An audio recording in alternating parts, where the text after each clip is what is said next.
Azin visited Obinna in his hut, her face serious. "Obinna, I've kept your secret for too long," she said firmly. "It's time to tell Adamma the truth. If you wait any longer, she'll find out from someone else, and it will hurt her even more." Obinna nodded slowly.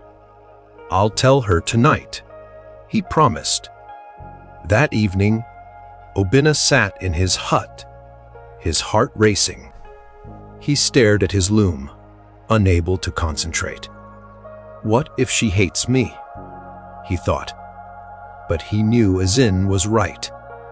"If I truly love her, I have to be honest," he said to himself.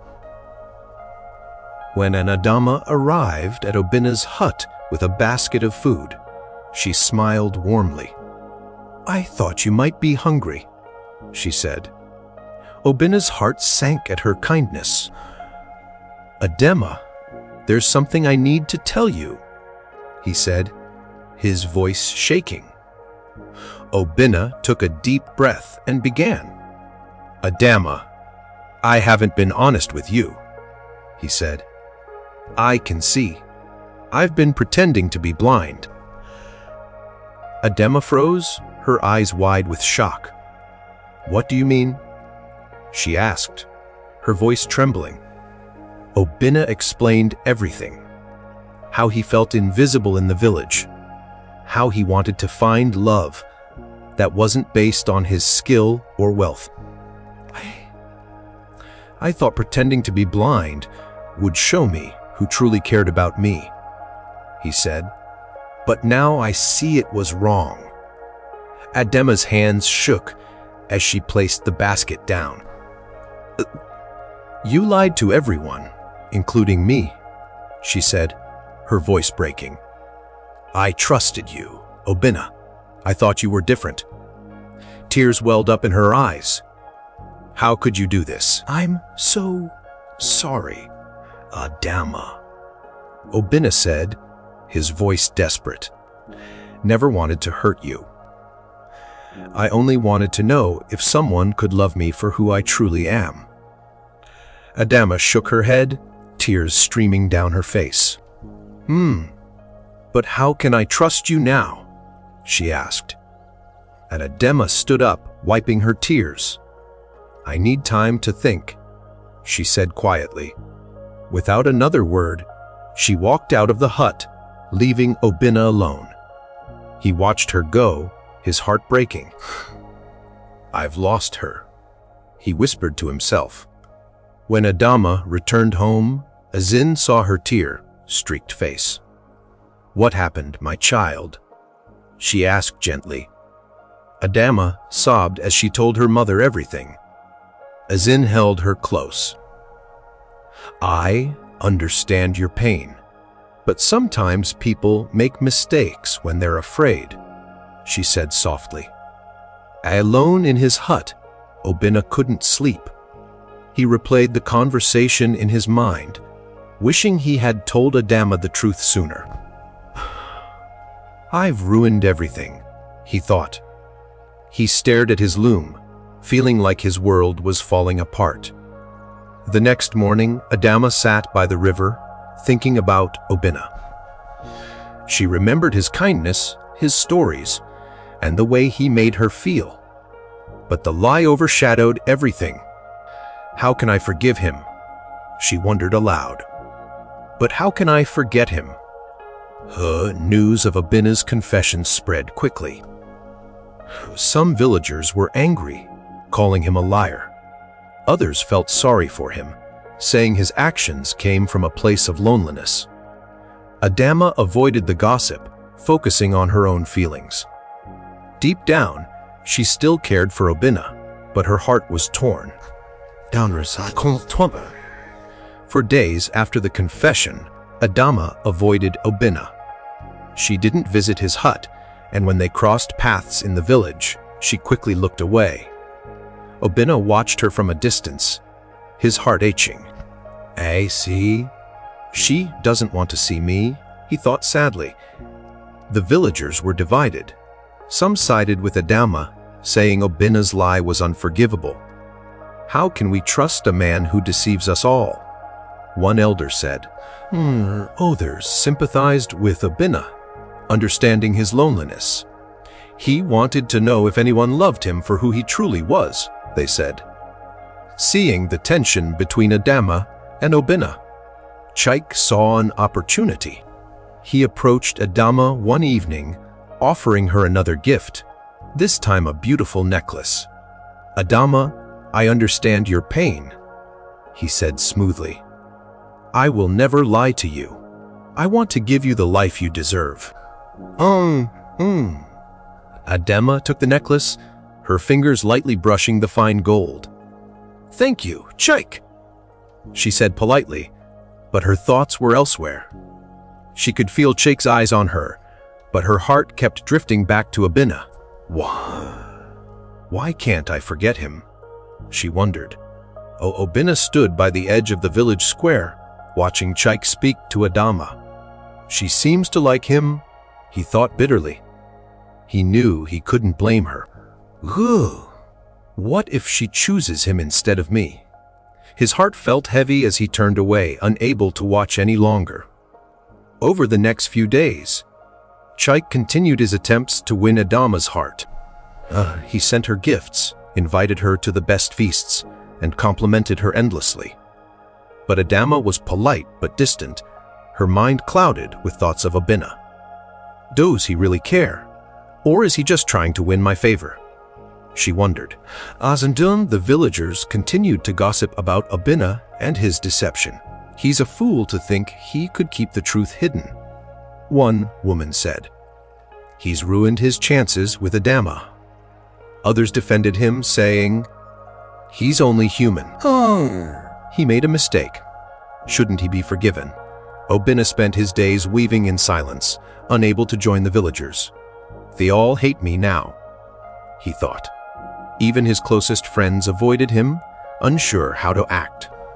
I only wanted to find love, he whispered to himself, his hands trembling as he worked. Adamma sat under a tree, thinking. She missed Obinna's stories and the way he made her feel special. But how could she forgive him for his lie? What if I trust him again and he lies to me once more? She asked herself, the confusion deepening.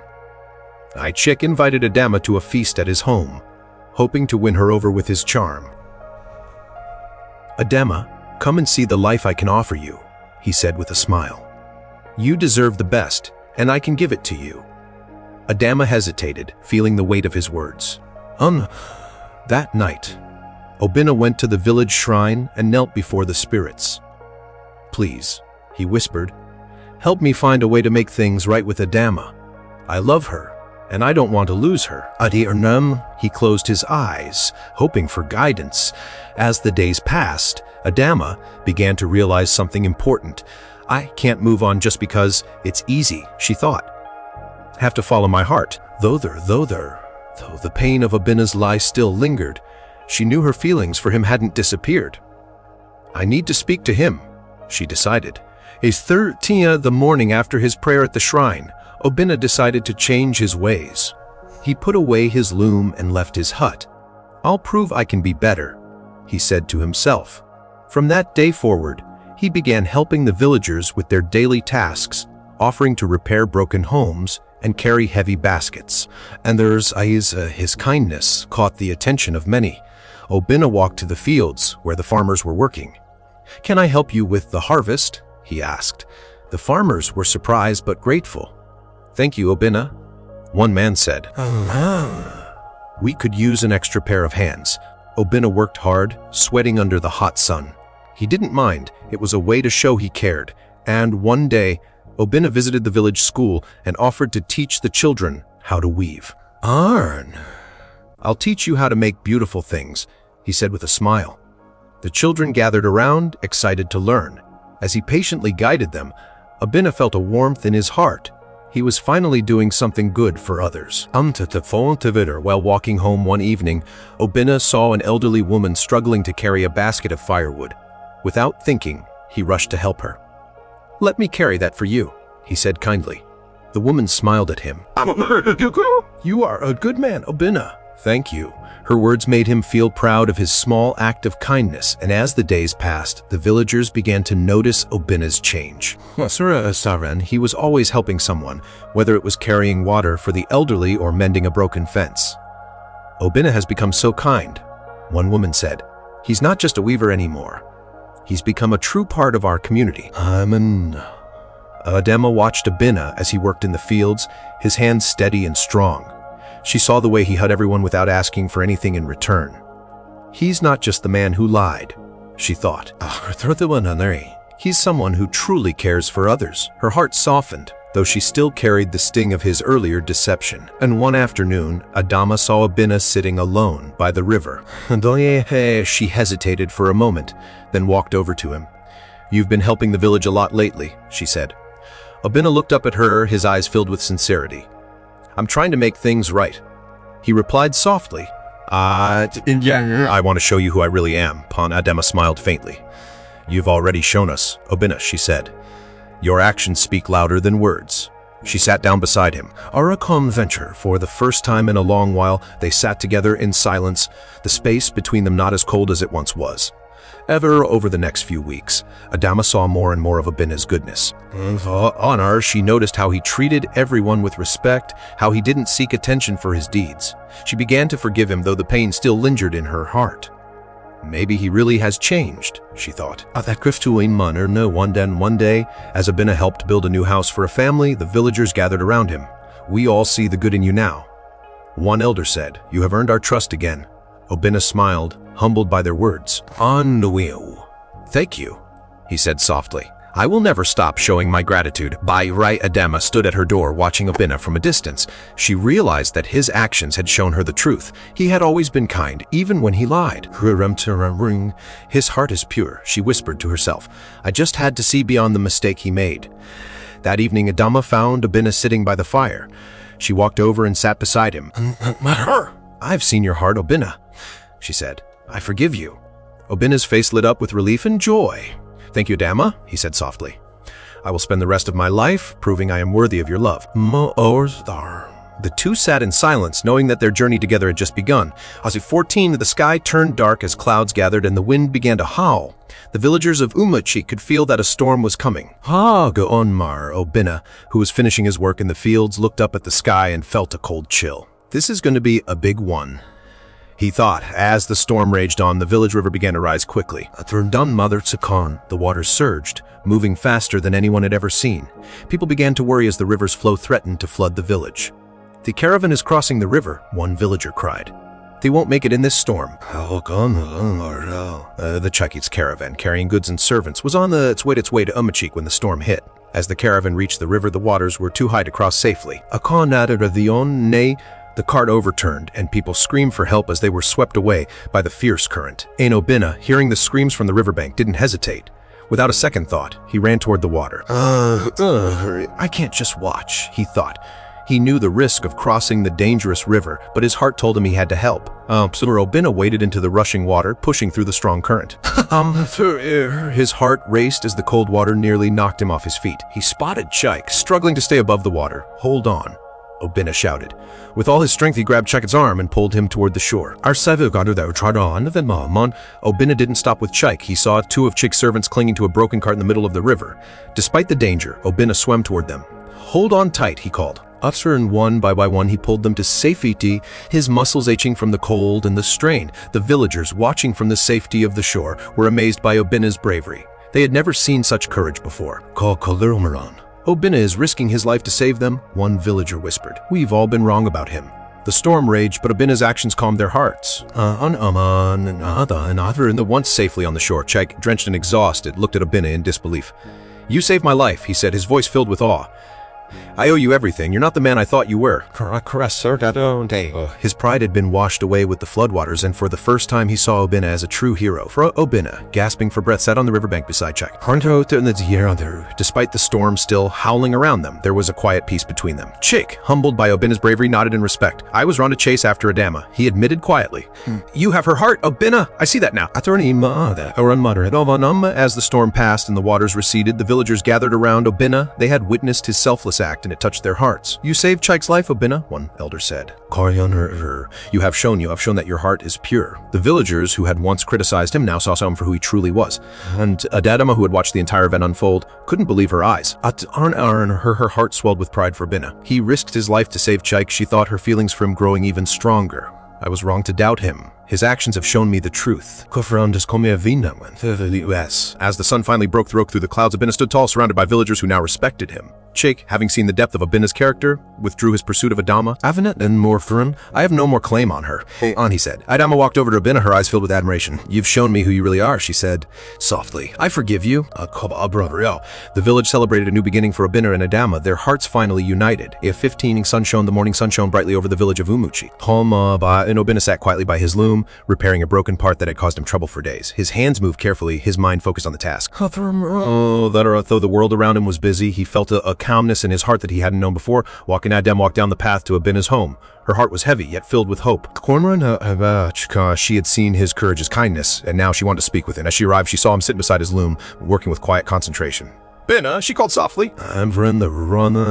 Obinna looked up, startled to see Adamma standing at the door. His heart skipped a beat. Adamma, you came? He asked, his voice full of surprise and hope. He had not expected her to visit after everything that had happened. I didn't know if I'd ever see you again, he admitted softly. And Adamma walked closer and sat down beside him. I've been thinking about you, Obinna, she said, her voice filled with sincerity. I can't ignore the feelings I have for you. I see the man you've become, and I want you to know that I forgive you. Obinna's eyes filled with emotion. He had feared that Adamma might never forgive him. You forgive me. He asked, his voice trembling. I don't deserve your forgiveness, but I promise you, Adamma, I will never betray your trust again. I'll spend my life making things right. The two sat in silence for a moment, the weight of their past pain slowly lifting. Adamma placed her hand on a silent gesture of trust. Obinna looked into her eyes, feeling a warmth he had never known before. He knew deep in his heart that this was a new beginning. The news of their conversation spread quickly through Umuchik. The villagers who had once doubted Obinna now saw his true heart. Obinna has changed, one elder said. He's proved himself to us. The community rallied behind them, showing their support for the couple, their journey toward healing. In the days that followed, the village began preparing for a grand celebration. Obinna and Adamma's love story had become a symbol of forgiveness, and everyone was eager to honor it. Women made beautiful clothes, and the men began setting up the ceremonial grounds. The entire village buzzed with excitement. As she helped her mother with the preparations, Adamma reflected on everything that had happened. I once thought I could never forgive Obinna, she thought, but love has a way of changing everything. And he showed me who really is, and now I see them I always knew he could be. Obinna worked tirelessly alongside the villagers to make everything perfect for the ceremony. He knew this day was more than just a celebration. It was his chance to prove that he was worthy of Adamma's love. I will always honor you, Adamma, he whispered to himself. I'll never hurt you again. The day of the ceremony arrived, and the entire village gathered to celebrate. The air was filled with music, laughter, and the smell of delicious food. Adamma, wearing a beautiful dress, walked to the center of the village, where Obinna stood waiting for her. The crowd cheered as they stood together, ready to begin their new life. Before the villagers, Obinna took Adamma's hand. I promise to always be by your side, he said, his voice strong and full of emotion. I will cherish you, support you, and love you for the rest of my life. Adamma smiled, her heart full of love. I vow the same, Obinna. And we will face everything together. After their vows, the village erupted in celebration. Music played, people danced, and everyone shared in the joy of Obinna and Adamma's union. The couple danced together, their hearts lighter than they had ever been. It was a day of happiness, healing, and hope for the future, and as the years passed, Obinna and Adamma's love story became a cherished tale in Umuchik. Others, Ray, and their parents would tell their children the story of how Obinna risked everything for love, how Adamma forgave him, and how they both grew into the best versions of themselves. It was a story of redemption, trust, and the power of love. Obinna and Adamma's life together was filled with happiness. They worked side by side, weaving beautiful fabrics and helping their community. The love grew stronger with each passing day, and they knew that no matter what came their way, they would face it together. The village of Umuchik had witnessed the triumph of love, and their hearts were full.